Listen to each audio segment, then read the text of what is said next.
So we lived in Florida for a little while. And while we were in Florida, we, of course, realized that we were in a real popular tourist destination, but I did not know that it was the number one tourist destination on Earth. 67 million people come to Disney World every year, come to Orlando. Most of them go to Disney World. To get to Disney World, you have to go down this place called Highway 192. It's right outside of the parks. And up and down this highway, there's all these signs from these businesses.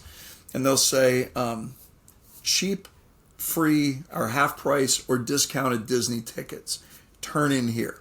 And so, frugal dad wanting to save a buck turns in the parking lot, says, hey, tell me about the cheap Disney tickets. They say, yeah, we got them. And we can hook you up, but you got to sit through our 90-minute presentation. So you sit through the 90-minute presentation, you hear all about all the good stuff. It sounds really good. So you decide to go ahead and buy their product. You sign away your firstborn, you get your tickets, and you head off to the park, right? But now you're locked into the brand. And then you discover there are hidden maintenance fees to stay in good with the brand, right? And these maintenance fees, you got to do this stuff, right? So now you have just signed on to something, and now there's a set of works that goes along with it to stay in good with the brand. But the point was to go to the park, right? So, but you get into the park, so mission accomplished, right? And so this is where we take the whole story, and I say, what would change about the story I just told you? What would change about the entirety of that narrative if I told you that Walt Disney is your dad? Right. Right. So if I just reveal the fact that, oh, by the way, your last name is Disney, Walt's your father. Yeah. How does the quest and how does the journey change?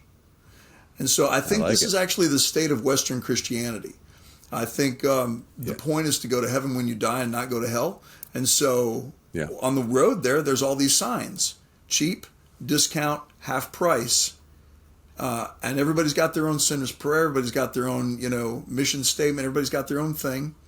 And so you pull in the parking lot and you say, hey, what's up with the half price ticket here into the afterlife? And they go, oh, yeah, we got that. You just got to listen to our 90-minute presentation.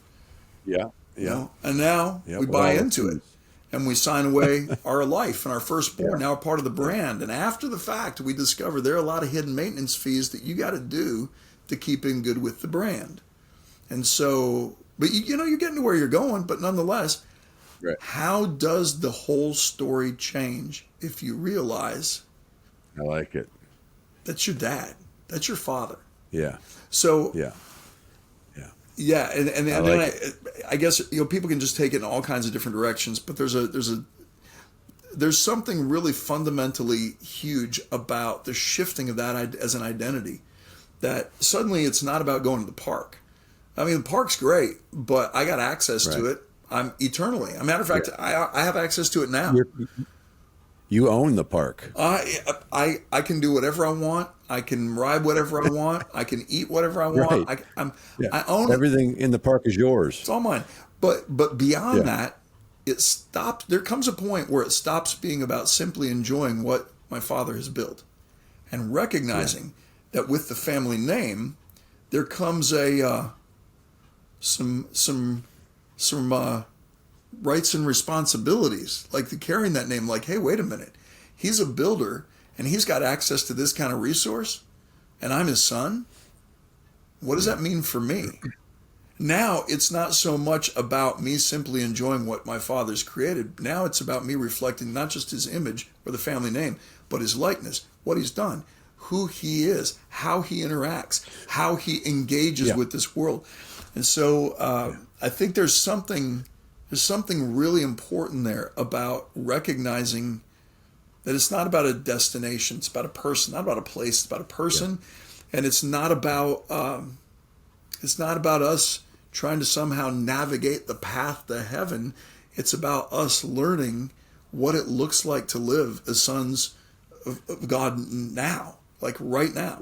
And I think that's that's part of the book, The Sound of Your Blood, the end of the little section in Romans 8 where it says that creation would be set free from its slavery to corruption into the freedom of the glory of the children of God. And that children of God, that's an operative term that it's almost like creation does not get free until we come to terms with our sonship.